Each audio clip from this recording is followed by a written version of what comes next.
मर्तबा जोरदार तालियां बजाएं हमारे अखिलेश भैया के लिए।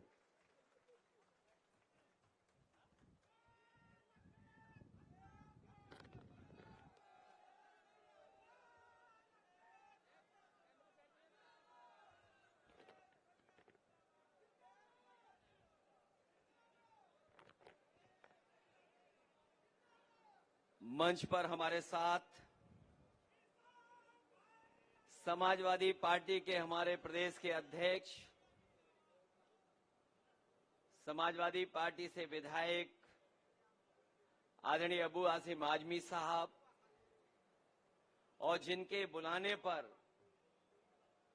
हम सब लोग यहां मौजूद हैं,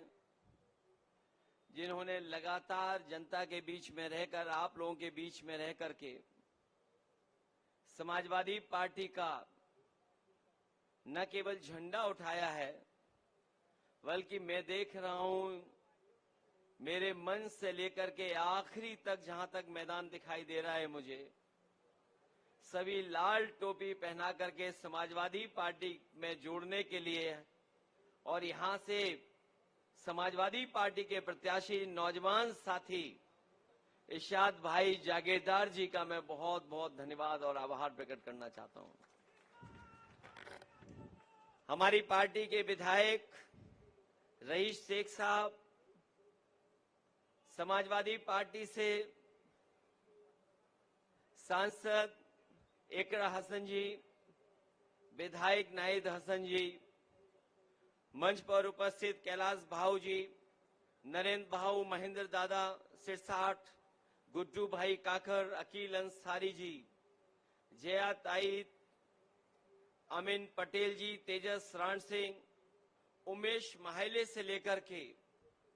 मैं देख रहा हूं इस सभा में बड़ी संख्या में हमारे बुजुर्ग, बड़ी संख्या में समाजवादी पार्टी के कार्यकर्ता, हमारी माताएं, बहनें, नौजवान साथी और पत्रकार बंधुओं, मैं आज धुलिया में आकर के आप सबके बीच में आकर के बहुत प्रसन्न हूं, बहुत खुश हूं। मैं सोचता था कि लखनऊ से जाकर के जब मैं धुलिया में जाऊंगा कि लोग मुझे पहचानेंगे कि नहीं पहचानेंगे, लोग हम लोगों को सुनने आएंगे कि नहीं आएंगे। लेकिन मैं अपने पार्टी के प्रदेश के अध्यक्ष अबू आसिम आजमी जी को और इरशाद भाई जागीरदार को बहुत बहुत धन्यवाद और आभार प्रकट करूंगा। और लग रहा है कि उत्तर प्रदेश की तरह धुलिया में भी समाजवादी पार्टी हमें दिखाई दे रही है।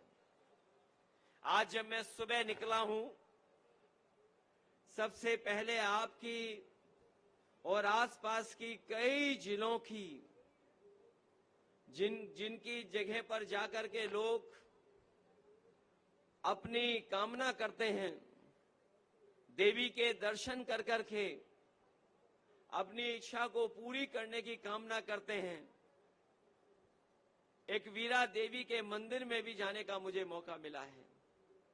जहां मैं एक वीरा देवी मंदिर में गया हूं, वहीं मुझे हाजिरी देने का भी मौका मिला है। दाता सरकार में जाकर के मुझे हाजिरी देने का भी मौका मिला है। मैं आप सबका बहुत आभारी हूं कि भारत की जो हमारी संस्कृति रही है, जो हमारी की समाज की पहचान रही है, जो हमारे देश की पहचान है, कि चाहे हम अलग अलग धर्म के रहने वाले लोग हों, लेकिन हमारे देश की और समाज की यही खूबसूरती है कि चाहे हम किसी धर्म के बने रहें, लेकिन सब हम मिलकर के रहते हैं। न केवल आज हम मिलकर के रह रहे हैं, हजारों हजार सालों से हम मिलकर के रह रहे हैं। और दुनिया में जो हमारे देश की सबसे बड़ी पहचान है, वो हमारे देश की यही पहचान है कि कोई भी भारत आया होगा, भारत ने उसे अपना लिया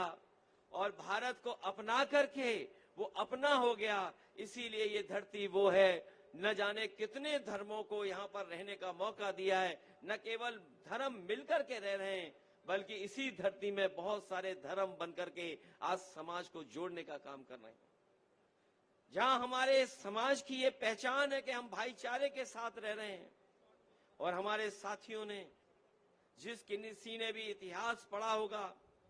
और जो कोई भी कभी ये पढ़ते होंगे कि जब हमारे देश के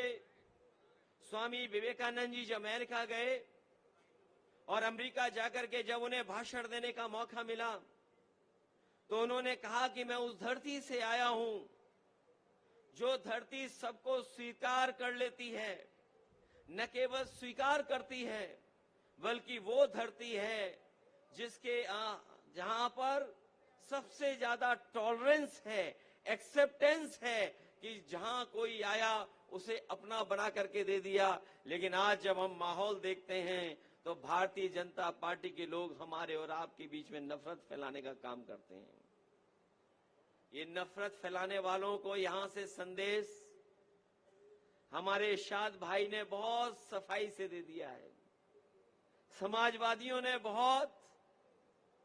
सफाई से यहां पर एक संदेश भेजने का काम किया है। जिस प्रदेश से हम लोग आते हैं वहां पर बुलडोजर से डराने का काम करते हैं, बुलडोजर से डराने का काम। लेकिन इस बार इरशाद भाई ने बुलडोजर से ही हम लोगों पर फूल बरसाने का काम किया। मैं इरशाद भाई का बहुत बहुत धन्यवाद देना चाहता हूं। मैं उनसे कहूंगा कि जो बुलडोजर लेकर के लोगों को डरा रहे हैं, कम से कम धुले के लोगों की दिल की आवाज सुनने के यहाँ के लोग अपने बुलडोजर पे फूल लेकर के फूल से एक दूसरे को जोड़ करके स्वागत करने का काम करते हैं। न केवल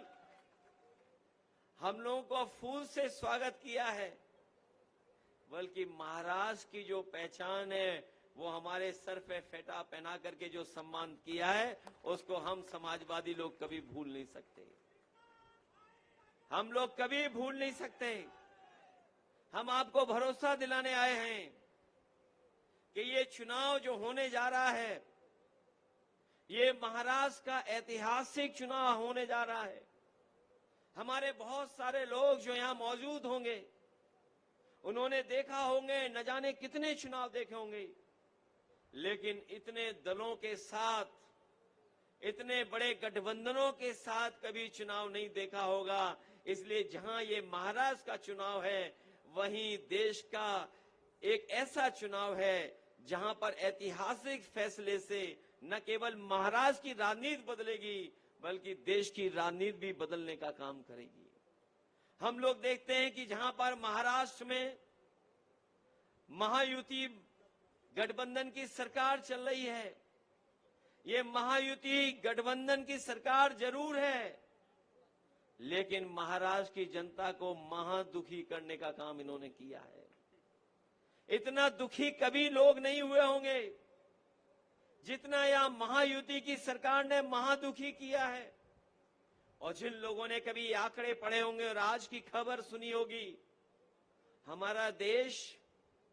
गरीबी में तो है ही है बहुत पीछे, लेकिन भारतीय जनता पार्टी और इनके सहयोगी लोगों ने महाराष्ट्र को तो खोखला किया ही है, देश को भी खोखला कर दिया। और देश को इतना खोखला कर दिया है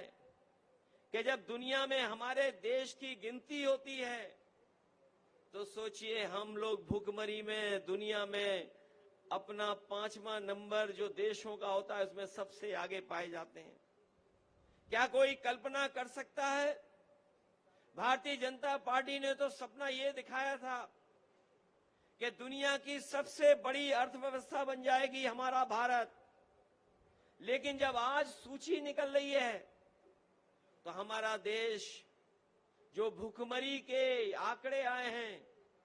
जो भुखमरी में सबसे ज्यादा भुखमरी के देश हैं, उन 5 देशों में सबसे ज्यादा ऊपर अगर कोई देश दिखाई दे रहा है तो भारत दिखाई दे रहा है। और मेरे अगर आंकड़े गलत नहीं हैं तो पड़ोसी देश जो हमारे हैं वो हमसे अच्छा काम कर रहे हैं, वहां भुखमरी नहीं है, लेकिन हमारे देश में भुखमरी उन देशों से ज्यादा भी दिखाई दे रही है। जहां महाराष्ट्र को खोखला किया है वहीं पिछले लोकसभा के चुनाव के बाद ये भारतीय जनता पार्टी के इस गठबंधन के लोग हार की हताश में हैं। हार की हताशा इतनी है कि इन्होंने पैसे का बंधन